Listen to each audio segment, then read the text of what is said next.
আসসালামু আলাইকুম, কেমন আছেন আপনারা? আশা করি ভালো আছেন। আলহামদুলিল্লাহ আমিও ভালো আছি। তো আজকে আমি এই যে গাছের পুঁই শাক রান্না করব। এই যে দেখুন, আমার এই পুঁই শাক আমি কেটে ধুয়ে নিয়েছি, আর এখানে আলু দিয়েছি, সাথে কাঁচামরিচ দিয়েছি। তো আমি শাকটা সিদ্ধ বসিয়ে দিলাম। তো এখন ঢাকনা দিয়ে আমি ঢেকে দেওয়ার আগে লবণ দিয়ে দিব পরিমাণ মতো। লবণ দিয়ে দিলাম।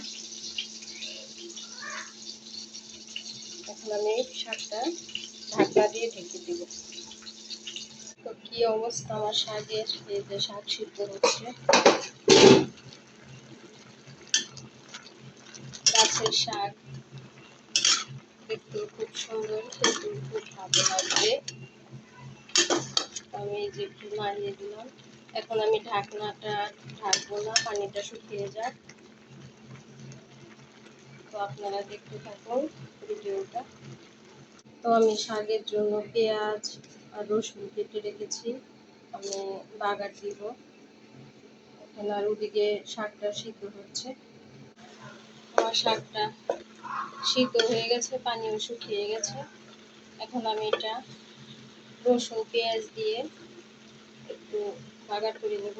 তো আপনারা সবাই জানেন যে আমার ছোট্ট একটা বাগান, তো সেখান থেকে আমি এই যে শাক এনে আজকে রান্না করছি।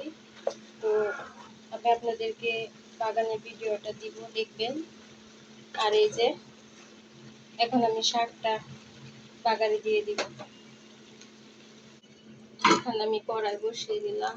এখন আমি তেল দিয়ে দিব। তেল দিয়ে দিলাম। এখন কেটে রাখা পেঁয়াজ আর রসুনগুলো দিয়ে দিব। দিয়ে দিলাম।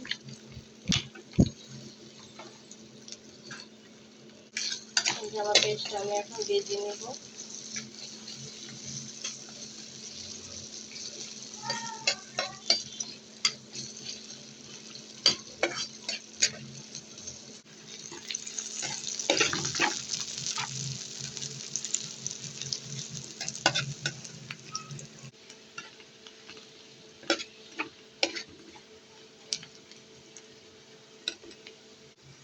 আমার পেস্টটা ভাজা হয়ে গেছে। এখন আমি শাকটা দিয়ে দিব।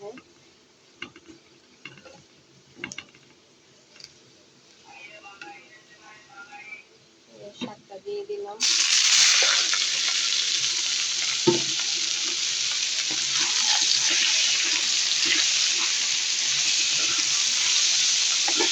এখন আমি এর মধ্যে দিয়ে দিব ভাজা মরিচ, শুকনো মরিচের গুঁড়াগুলো দিয়ে দিলাম।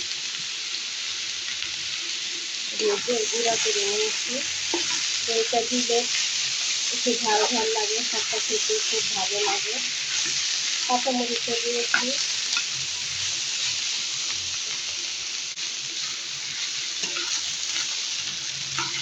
তো কে আমার মতো এভাবে শাক রান্না করেন অবশ্যই কমেন্ট করে জানাবেন।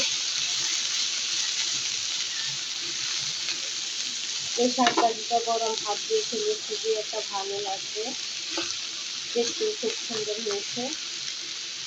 তো আমি বেশিরভাগে গাছের শাকগুলোই রান্না করি, টাটকা শাক।